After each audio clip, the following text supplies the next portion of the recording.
ಈಗ ಕೂಲಂಕುಷ ನೋಡ್ಬೇಕಲ್ವ, ಅವತ್ತೇ ಕೊಡ್ತಾರೆ. ಆಮೇಲೆ 10 ಗಂಟೆಗೆ ನಮ್ಮ ಅತೀಕಿಗೆ ಫೋನ್ ಮಾಡಿ ಅವ್ರು ಯಾರೋ ಪ್ರಭುಶಂಕರ್ ಅಂತ ಅವರ special officer show cause notice ready ಇದೆ ತಗೋಬೇಕು ಅಂತ ಹೇಳ್ತಾರೆ. ಈಗ ರಾತ್ರಿ ಆಗ್ಬಿಟ್ಟದೆ, ಈಗಾಗಲ್ಲ ಅಂತ ಹೇಳ್ತಾರೆ. ಆಮೇಲೆ ನಾಳೆ 2 ಗಂಟೆಗೆ ಕೊಡ್ತಾರೆ show cause notice.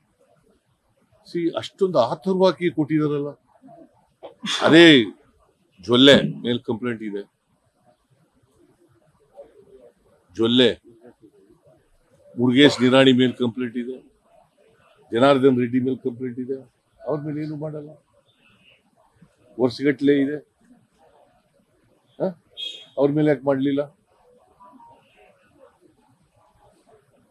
That means to say ಕೇಂದ್ರ ಸರ್ಕಾರ ರಾಜಭವನವನ್ನು ದುರ್ಬಳಕೆ ಮಾಡ್ಕೊತಾ ಇದೆ. ಎಲೆಕ್ಟೆಡ್ ಗೌರ್ಮೆಂಟ್ ಅನ್ನ ಡಿಸ್ಟೆಬಿಲೈಸ್ ಮಾಡಬೇಕು ಅಂತ ಹೊರಟಿದ್ದಾರೆ. ಸೊ ಅವರು ಕೊಟ್ಟಿರ್ತಕ್ಕಂಥ ನೋಟಿಸು ಕಾನೂನು ಬಾಹಿರವಾದದ್ದು. ಇದು ಸಂವಿಧಾನವನ್ನ ಕೊಲೆ ಮಾಡ್ತಕ್ಕಂಥ ರೀತಿ ಇದೆ, ಪ್ರಜಾಪ್ರಭುತ್ವವನ್ನು ನಾಶ ಮಾಡ್ತಕ್ಕಂಥ ರೀತಿ ಇದೆ. My role is not there.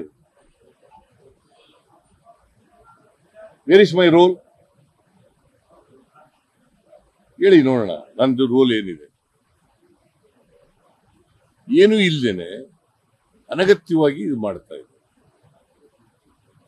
So ಅದಕ್ಕೆ ನಾವು ಶೋಕಾಸ್ ನೋಟಿಸ್ ಕೊಟ್ಟಿರ್ತಕ್ಕಂಥದ್ದು ಕಾನೂನು ಬಾಹಿರವಾಗಿದೆ, ಸಂವಿಧಾನಕ್ಕೆ ವಿರುದ್ಧವಾಗಿದೆ. ಅದಕ್ಕೋಸ್ಕರವಾಗಿ ಇದನ್ನ ಎಲೆಕ್ಟೆಡ್ ಗೌರ್ಮೆಂಟ್ ಅನ್ನ ನೀವು ಅವರ ಕೈಗೊಂಬೆ ರೀತಿ ಕೆಲಸ ಮಾಡ್ತಾ ಇದ್ದೀರಿ. ಸೆಂಟ್ರಲ್ ಗೌರ್ಮೆಂಟ್ ಕೈಗೊಂಬೆ ರೀತಿ ಕೆಲಸ ಮಾಡ್ತಾ ಇದ್ದೀರಿ. ಇದನ್ನ ವಾಪಸ್ ತಗೋಬೇಕು. ಯಾಕಂತಂದ್ರೆ ಚೀಫ್ ಮಿನಿಸ್ಟರ್ಗೆ ಅಡ್ವೈಸ್ ಮಾಡೋರು ಯಾರು?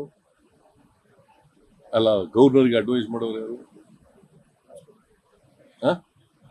Council of ministers. ನಾವು ಅಡ್ವೈಸ್ ಮಾಡಿದೀವ? ನಮ್ಮನ್ನು ಕೇಳಿದಾರ?